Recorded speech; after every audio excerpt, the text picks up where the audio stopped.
Friends, welcome back to my YouTube channel. तो आज हम करने जा रहे हैं अपना सेकंड पार्ट साइंस का चैप्टर फर्स्ट, जिसका नेम है chemical and reaction and equations.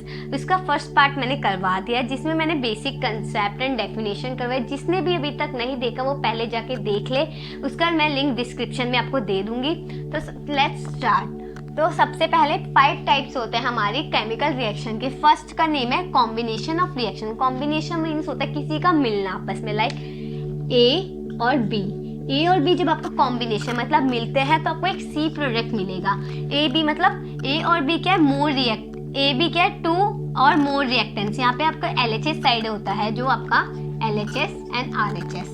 RHS में आपको प्रोडक्ट मिलता है, प्रोडक्ट के लिए मैं यहाँ पे P लिख रही हूँ, और LHS में आपको रिएक्टेंस मिलता है। तो ए बी क्या है, ए बी क्या है, आपके रिएक्टेंस है, और जो आपको सी जो मिलेगा वो आपका प्रोडक्ट है। तो आपकी कॉम्बिनेशन रिएक्शन क्या कहती है कि आपके जो होता है कॉम्बिनेशन रिएक्शन, ये कहती है कि आपके पास दो प्रोडक्ट हो, सॉरी 2 रिएक्टेंस हो, या उस 2 से भी ज़्यादा रिएक्टेंस हो सकता है, ऐसा नहीं है। बट आपको क्या सिर्फ एक सिंगल प्रोडक्ट मिलेगा, सी क्या एक सिंगल प्रोडक्ट मिलेगा। यही यहाँ पे मैंने लिख रखा है 2 और मोर रिएक्टेंस। यहाँ पे आपको पता नहीं है कितने भी हो सकते हैं, 2 और मोर रिएक्टेंस हो सकता है, बट आपको मिलेगा जो आपका रिजल्ट होगा RHS में, RHL में, वो होगा आपका सिंगल प्रोडक्ट। तो इसलिए मैं आपको एक एग्जाम्पल दिखाती हूँ कॉम्बिनेशन रिएक्शन के। पहले कैल्शियम ऑक्साइड प्लस में H2O, ये आपस में बहुत तेज रिएक्शन करता है। कैल्शियम ऑक्साइड और H2O जब आपस में रिएक्ट करते हैं तो आपको एक सिंगल प्रोडक्ट मिलेगा, जिसका नेम क्या होता है, कैल्शियम हाइड्रोक्साइड। तो आपको कैल्शियम हाइड्रोक्साइड मिलेगा। ये आपके पहले कॉम्बिनेशन का एग्जाम्पल फर्स्ट है। कैल्शियम ऑक्साइड क्या होता है, कैल्शियम ऑक्साइड आपका एक सॉलिड होता है, इसलिए मैं इसकी साइड में S लिख रही हूँ। जब भी आपको इक्वेशन लिखने है तो आपको उसकी फिजिकल फॉर्म बतानी पड़ेगी, फिजिकल स्टेट बतानी पड़ेगी। वो आपकी सॉलिड है, आपकी गैस है, वो लिक्विड है, ये आपको लिखना। अगर आप ऐसा नहीं लिखोगे तो एग्जामिनर आपके नंबर कट कर देगा, वो आपका हाफ एन आवर मार्क्स यहाँ पे काट देगा। तो आपको S ज़रूर लिखना है, उसकी मतलब फिजिकल स्टेट आपको बतानी है। तो जैसे calcium hydroxide, sorry calcium oxide होता है, मेरे मुँह से हाइड्रोक्साइड निकल गया। कैल्शियम ऑक्साइड क्या है, सॉलिड फॉर्म है। तो आपने यहाँ पे S लगाया, साथ में आपने H2O क्या है, वाटर। तो वाटर के लिए आप यहाँ पे क्या यूज़ करोगे, लिक्विड यूज़ करोगे। देन आपको क्या मिला, कैल्शियम हाइड्रोक्साइड। तो आप यहाँ पे कैल्शियम हाइड्रोक्साइड एक्वस होता है, जो वाटर और वाटर में जो गैस वगैरह होता है, वाटर में जो रिएक्शन करता है, इसलिए हम एक ही यूज़ करता है, ठीक है। लाइक इसका कैल्शियम हाइड्रोक्साइड का आप रियल लाइफ में एग्जांपल देख सकते हो। आपने कभी भुजा हुआ चूना देखा है, जब हम सफ़ेदी वगैरह करते हैं, अपनी दीवारों को वॉल पेंट करते हैं, वहाँ पे जो पानी में डालते हैं एक सफ़ेद पाउडर, चूना कहते हैं उसको, वो जब मिलता है तो वो मतलब हीट छोड़ता है, बहुत गर्म हो जाता है। तो इस रिएक्शन में हीट भी आपकी निकलती है। जब हीट निकल रही है आप इसको एक्सोथर्मिक रिएक्शन कह सकते हो। किसी भी रिएक्शन में जब आपकी हीट निकलती है, किसी भी रिएक्शन में आपकी हीट निकलती है, आप उस रिएक्शन को एक्सोथर्मिक रिएक्शन कह सकते हो। ये एक एग्जांपल आपका कॉम्बिनेशन रिएक्शन का भी हो सकता है। कॉम्बिनेशन का है मतलब कि यहाँ पे 1 और 2, ये 2 रिएक्टेंट्स मिलके आपका एक सिंगल प्रोडक्ट आपको दे रहे हैं, बट आपको हीट भी दे रहे हैं। इसलिए अगर ये हीट भी दे रहे हैं तो इसको आप एक्सोथर्मिक रिएक्शन भी कह सकते हो। मैं आपको एक और एग्जाम्पल देती हूँ जिससे आपका कंसेप्ट क्लियर हो। जैसे आपका कार्बन, सॉरी आपका ये कोल है, ठीक है। तो कोल के लिए आप क्या, ये सॉलिड है, तो आपने यहाँ पे S लिख दिया। यहाँ पे आपका O2 क्या आपकी गैस है, तो इसलिए आपने G लिख दिया। तो आपको क्या मिलेगा, कार्बन डाइऑक्साइड। ये क्या आपका गैस है, तो आपने G लिख दिया। यहाँ पे देखिए 1 और 2 मतलब मोर, 2 और उससे ज़्यादा। क्या ये रिएक्टेंस है, रिएक्टेंस मिलके क्या बना रहा है, आपको एक गैस दे रहा है। तो आपको एक गैस दे रहा है, एक सिंगल प्रोडक्ट मिल रहा है, कार्बन डाइऑक्साइड, तो एक ही सिंगल प्रोडक्ट है ना। तो ये है कॉम्बिनेशन रिएक्शन के एग्जाम्पल। मैं आपको एक और एग्जाम्पल देती हूँ, जैसे H2 प्लस में O2, H2O2, तो आपको क्या मिलता है, H2O। अब ये अनबैलेंस इक्वेशन है। कैसे अनबैलेंस इक्वेशन है, यहाँ पे आपके पास हाइड्रोजन के 2 एटम्स है, यहाँ पे भी 2 है, बट ऑक्सीजन के यहाँ पे आपको 1 एटम्स है, बट यहाँ पे 2 है।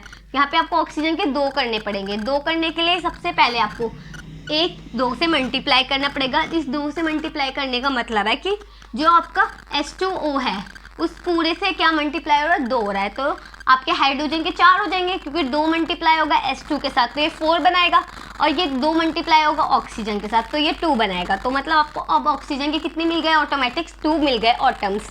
अब यहाँ पे देखिए, यहाँ पे 2 है, यहाँ पे 2 है, बट यहाँ पे हाइड्रोजन के 4 हुए हैं। 4 कैसे हुए हैं? क्योंकि आपने 2 से मल्टीप्लाई किया, बट यहाँ पे 2 है। अगर यहाँ पे 2 है तो आपको a को 2 से मल्टीप्लाई करना पड़ेगा। क्यों कर हमने ऐसा? क्योंकि जब हमें 4 चाहिए, हमें बैलेंस करनी है इस इक्वेशन को, हमें क्या करना है? बैलेंस की हमारी LHS और RHS इक्वल है, आपको बैलेंस करना है, इसलिए आपने यहाँ पे 2 से मल्टीप्लाई कर। जब 2 से मल्टीप्लाई करेंगे हाइड्रोजन को तो आपके कितने होंगे? 4 हो गए, ठीक है। जब आपने 2 को इस पूरे से मल्टीप्लाई किया तो इसका मतलब है कि हाइड्रोजन के आपके 4 एटम्स है और ऑक्सीजन के 2 है। अब आप ये LHS साइड में हमने आपको दिखाया कि ऐसा है। अब हम RHS में देखो, 2 को जब आपने मल्टीप्लाई किया था हाइड्रोजन से तो यहाँ पे 4 हो गए थे, और यहाँ पे 2 से आपने इस 2 को आप इस पूरे प्रोडक्ट से मल्टीप्लाई करेंगे। ये 2 कभी भी सिंगल ऐसा नहीं होगा। पेपर में बच्चे मिस्टेक क्या करते हैं, इस 2 को जो मल्टीप्लाई कर देते हैं वो सोचते हैं कि हाइड्रोजन के 4 हुए हैं, ऑक्सीजन के हुए नहीं है। ऐसा आप नहीं कर सकते। आप यहाँ पे 2 नहीं लगा सकते कि हमें ऑक्सीजन का चाहिए तो हम यहाँ पे 2 लगाएंगे तो इक्वेशन गलत हो जाएगी। आपको जब अगर किसी भी प्रोडक्ट के साथ मल्टीप्लाई करवाना है तो सबसे फर्स्ट में उसके सामने लिखना होगा, ना कि आप पीछे ऐसे कर सकते हो। एक गलत होगा कि अगर ऑक्सीजन के 2 नहीं है, चलो हम पीछे लगा देते हैं ऑक्सीजन के, तो हमारा सही होगा। तो इक्वेशन आपके मैम गलत कर देंगी। तो मेरे को लगता है जहाँ तक मैंने आपको 3 एग्जाम्पल्स दिए हैं कॉम्बिनेशन के, अब मैं इसको रब कर रही हूँ। मैं आपको इसके बाद डिकम्पोजिशन करवाऊंगी। फर्स्ट आपका क्लियर हो गया मेरे अकॉर्डिंग। करवाती हूँ अब डिकम्पोजिशन रिएक्शन। जैसे हमने कॉम्बिनेशन रिएक्शन खत्म कर ली थी, अब डिकम्पोजिशन का मीन्स होता है इसमें आपका एक सिंगल रिएक्टेंस आपके बहुत सारे ब्रेक होके बहुत सारे प्रोडक्ट में मिलता है। मान लो जैसे आपका A है, A क्या आपका सिंगल रिएक्टेंट, ये ब्रेक होगा। किससे ब्रेक होगा? आप इसको हीट दोगे, आप इसको एनर्जी दोगे, आप इसको करंट दोगे। इसमें मतलब 3 तरीकों से आप इसको ब्रेक कर सकते हैं। H मतलब हीट, एनर्जी के लिए मैंने E लगा दिया, सॉरी एनर्जी नहीं, यहाँ पे इलेक्ट्रिसिटी या करंट भी लिख सकते हो आप यहाँ पे। और आप यहाँ पे सनलाइट क्या होता है? ये 3 तरीके हैं जिससे आप क्या एक रिएक्टेंट को ब्रेक कर सकते हो, तोड़ सकते हो, ठीक है। किस में ब्रेक करोगे? C, B, D, ये सारे क्या प्रोडक्ट, ये 2 और मोर प्रोडक्ट में ब्रेक करोगे। मैं आपको इसके एग्जांपल देती हूँ। कैल्शियम कार्बोनेट, आप अगर कैल्शियम कार्बोनेट को कभी भी हीट मतलब गर्म करते हो, हीट करा आपने, कैल्शियम कार्बोनेट आपका सॉलिड होता है, तो आपने इसको हीट किया तो ये ब्रेक होगा किस में? कैल्शियम ऑक्साइड में, और आपका ये होगा CO2 में ब्रेक। कैल्शियम ऑक्साइड भी आपका सॉलिड होता है, इसलिए मैंने यहाँ पे S लगाया। आपको हमेशा अपनी केमिकल इक्वेशन में इसके जो फिजिकल वो है स्टेट वो हमेशा लिखना है। कैल्शियम कार्बोनेट को आपने हीट किया, उसको गर्म किया तो वो किस में ब्रेक हो रहा है? कैल्शियम ऑक्साइड में ब्रेक हो रहा है, और आपका कार्बन डाइऑक्साइड में ब्रेक हो रहा है, ठीक है। तो ये आपका एग्जांपल किसका है? डिकम्पोजिशन। डी मतलब तोड़ना। किसको तोड़ना? आपका एक सिंगल रिएक्टेंट है। सिंगल रिएक्टेंट का नाम मैंने आपको बताया कैल्शियम कार्बोनेट। सिंगल रिएक्टेंट को आप ब्रेक करो, टुकड़े में तोड़ रहे हो। कौन से ब्रेक कर रहे हो? आपने कैल्शियम ऑक्साइड बनाया और कार्बन डाइऑक्साइड गैस बनाई। किसके द्वारा बनाया? कैसे करा? मतलब किसके तोड़ा? आपने हीट दी। हीट से भी कर सकते हो, मतलब उसको गर्म करके भी कर सकते हो, मतलब बिजली के द्वारा भी आप उसको कर सकते हो, सनलाइट के द्वारा भी कर सकते हो। तो आप मतलब उसके तरीके हैं इसको करने के, तो आपको पता होना चाहिए। आपने हीट किया तो ये एक एग्जाम्पल हो गया डिकम्पोजिशन का। मैं आपको सेकेंड एग्जाम्पल करवाती हूँ। फेरन सल्फेट, सॉरी मैं इसको फिर से लिखती हूँ, FeSO4। फेरन सल्फेट को जब आप क्या करते हो? हीट करते हो। फेरन सल्फेट को फिर से आपने हीट किया। फेरन सल्फेट एक क्रिस्टल होता है, जब उसको गर्म करोगे ना तो उसमें जो पानी होता है वो उसका उड़ जाता है। तो फेरन सल्फेट को जब हीट करते हो आपको फेरन ऑक्साइड मिलता है, फेरन ऑक्साइड मिलता है, साथ में आपको सल्फर डाइऑक्साइड मिलता है, साथ में आपको सल्फर डाइऑक्साइड मिलता है। मैं इनकी स्टेट फॉर्म फिर से बता रही हूँ। फिजिकल स्टेट फॉर्म ये आपका सॉलिड होता है, ये भी आपका सॉलिड होता है, ये आपकी गैसेस होती हैं, ठीक है। ये एग्जांपल किसका है? डिकम्पोजिशन का। फेरन सल्फेट को आपने ब्रेक किया, देन आपको एक फेरन डाइऑक्साइड मिला, सल्फर डाइऑक्साइड मिला और सल्फर ट्राइऑक्साइड मिला। ये एग्जांपल डिकम्पोजिशन का है। किसके द्वारा आपने इनको मतलब तोड़ा है? कैसे क्या? हीट के। अब मैं आपको बताती हूँ, सनलाइट के एग्जाम्पल देती हूँ मैं इसी में आपको। ऐसे आपके पास है AgCl, इसको Ag किसका सिंबल होता है? ये Ag सिंबल होता है आपका सिल्वर का, और Cl होता है आपका क्लोराइड का, तो मतलब सिल्वर क्लोराइड। सिल्वर क्लोराइड को जब आप सनलाइट देते हो, इसका सनलाइट मतलब सनलाइट में कहीं बाहर रखते हो, सिल्वर क्लोराइड मतलब AgCl सिल्वर क्लोराइड को जब आप सनलाइट देते हो, सनलाइट में पहले इसका रंग सिल्वर कलर का होता है, जब आप इसको सनलाइट किसी प्लेट में अगर आपने सिल्वर कोलाइड को धूप में रखा है तो उसका कुछ टाइम बाद देखोगे कोलाइड आपका अलग हो जाता है, सिल्वर और आपका अलग हो जाता है। मतलब जो आपका Ag है, मतलब सिल्वर है और कोलाइड है, वो आपस में क्या होंगे, अलग होंगे।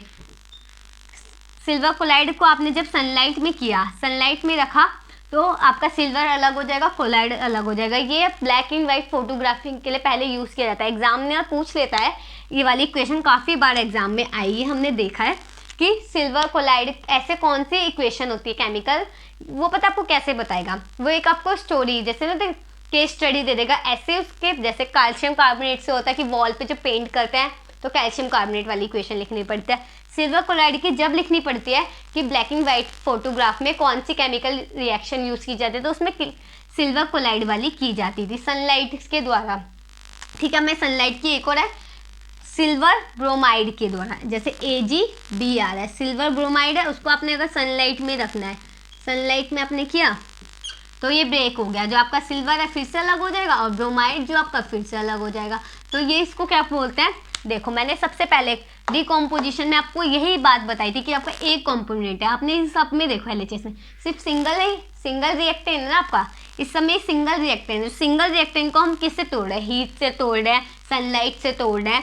मतलब हम सनलाइट दे रहे हैं, हीट दे रहे हैं, फिर वो ब्रेक हो रहा है, कितने ACBD, ये बहुत सारे प्रोडक्ट है, जैसे 1 2 कितने सारे प्रोडक्ट में ब्रेक हो रहे हैं। ये सारे किसके एग्जाम्पल है, आपके डिकम्पोजिशन। आई होप आपको ये कंसेप्ट क्लियर होगा। तो हम अपने नेक्स्ट पर चलते हैं, नेक्स्ट रिएक्शन पे चलते हैं, डिस्प्लेसमेंट रिएक्शन। पहले मैं इसको रब कर लूँ। अब डिस्प्लेसमेंट रिएक्शन, डिस्प्लेसमेंट का मतलब क्या होता है, डिस्प्लेसमेंट मतलब किसी की जगह लेना, डिस्प्लेसमेंट कर देना।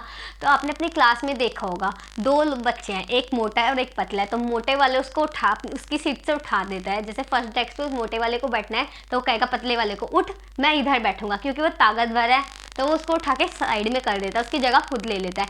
ऐसे ही आप डिस्प्लेसमेंट में खुद रिएक्ट कर सकते हो।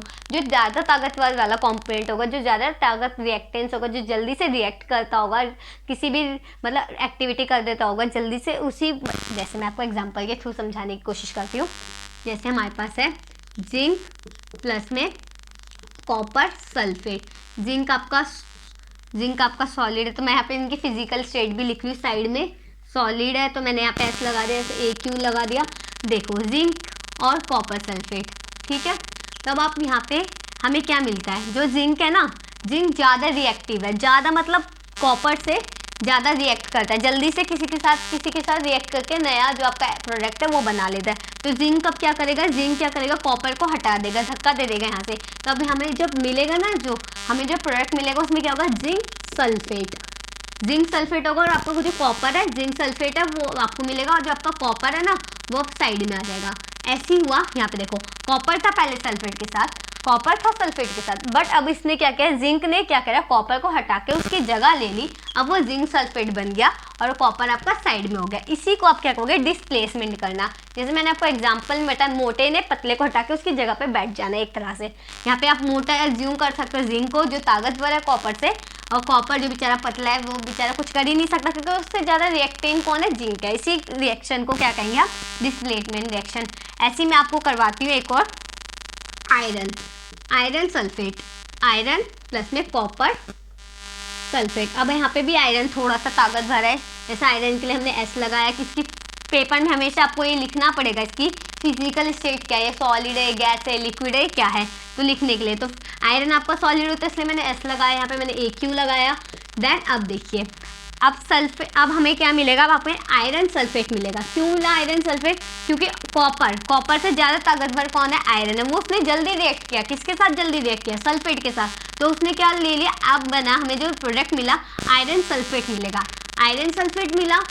और साथ में हमारा फिर कॉपर क्या बेचारा अकेला हो गया, पतला है जो बेचारा साइड में हो जाता है, क्योंकि कम रिएक्टेंट है। किससे कम रिएक्टेंट है, सल्फेट, वो आयरन से कम रिएक्टेंट है। आयरन बहुत ज़्यादा रिएक्ट करता है, जल्दी से रिएक्ट कर लेता है, तो आयरन ने क्या किया, सल्फेट को हटा के उसकी जगह ले ली। अब हमें जो प्रोडक्ट में मिला है आयरन सल्फेट मिला है, ना कि हमें कॉपर सल्फेट। बट पहले जो हमारा रिएक्टेंट था कौन था, कॉपर सल्फेट था।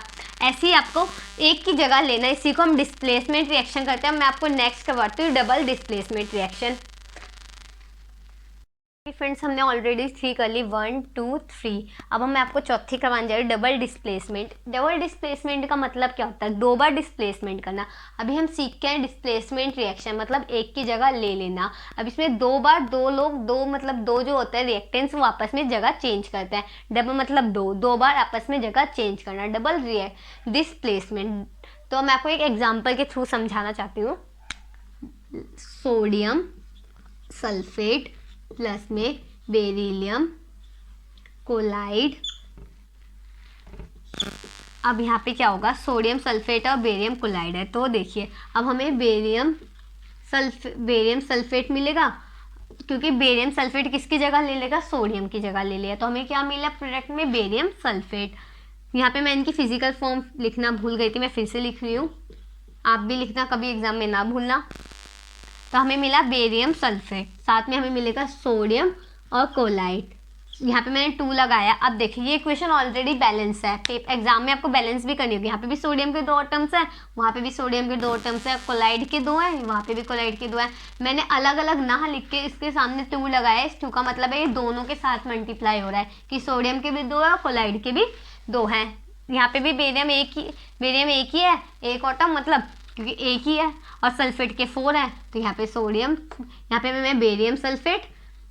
तो यहाँ पे देखिए सोडियम ने जगह चेंज करी, किससे जगह करी? सोडियम पहले किसके साथ था? सल्फेट के साथ था। अब यहाँ पे किसके साथ आ गया? कोलाइड के साथ आ गया।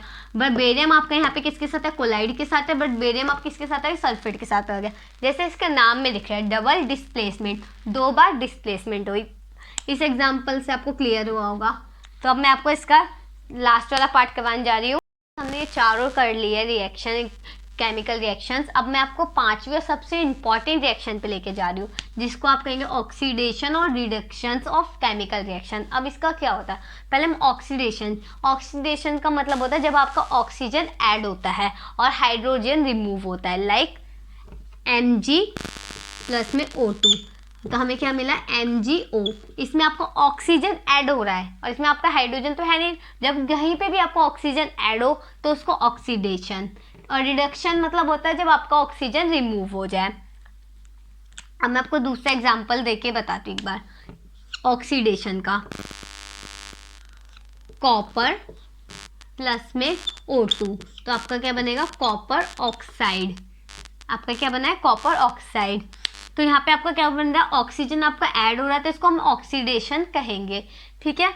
क्योंकि आपने कभी देखा चांदी की चीज़ आपके घर में हो गया, अगर आप उसको खुले में छोड़ दोगे काली पड़ जाती है, तो यही रिएक्शन होती है कि कॉपर पे जो होती है ऑक्सीजन की परत चढ़ जाती है, मतलब लेयर हो जाती है ऑक्सीजन की।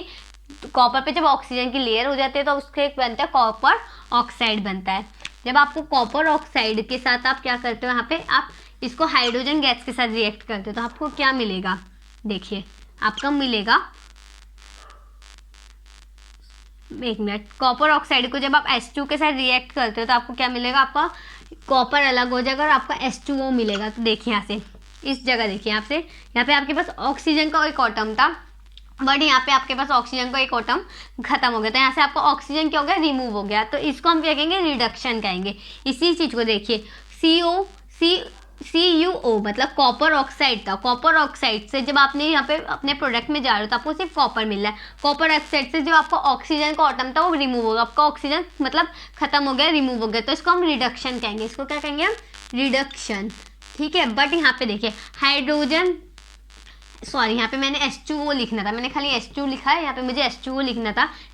देखिए कॉपर ऑक्साइड में जब आप हाइड्रोजन के साथ उसको रिएक्ट करेंगे तो हमें मिलेगा कॉपर प्लस में H2O, ठीक है। तो जब आपका H2O है ना, H2O क्या हो गया? यहाँ पे आपका हाइड्रोजन के साथ ऑक्सीजन आ गया, यहाँ से हमने ऑक्सीजन रिमूव किया, बट यहाँ पे हमारा ऑक्सीजन ऐड हो गया। जहाँ पे आपको ऑक्सीजन ऐड होता है उसको ऑक्सीडेशन कहेंगे। तो ये वाला क्या हो गया? यहाँ पे ऑक्सीडेशन हो रहा है। आपके क्वेश्चन एग्जामिनर में ऐसे आता है कि ऐसी रिएक्शन इक्वेशन लिखो जहाँ पे आपको ऑक्सीडेशन भी हो रहा है और रिडक्शन भी हो रहा है। तो आप इस इक्वेशन में देखिए यहाँ पे आपका रिडक्शन हो रहा है। रिडक्शन कैसे हो रहा है? यहाँ पे से आपका ऑक्सीजन रिमूव हो गया, सिर्फ आपको कॉपर मिल रहा है, और यहाँ से हमारा और ऑक्सीडेशन कैसे हो रहा है कि आपके यहाँ पे ऑक्सीजन ऐड हो गया। तो आई होप आप सबको वीडियो अच्छी लगी होगी। मैंने आपको अच्छे से 5 जो भी केमिकल रिएक्शन थी समझा दी हैं। अगर आपको वीडियो अच्छी लगी हो तो प्लीज़ चैनल को सब्सक्राइब कीजिए। Bye bye.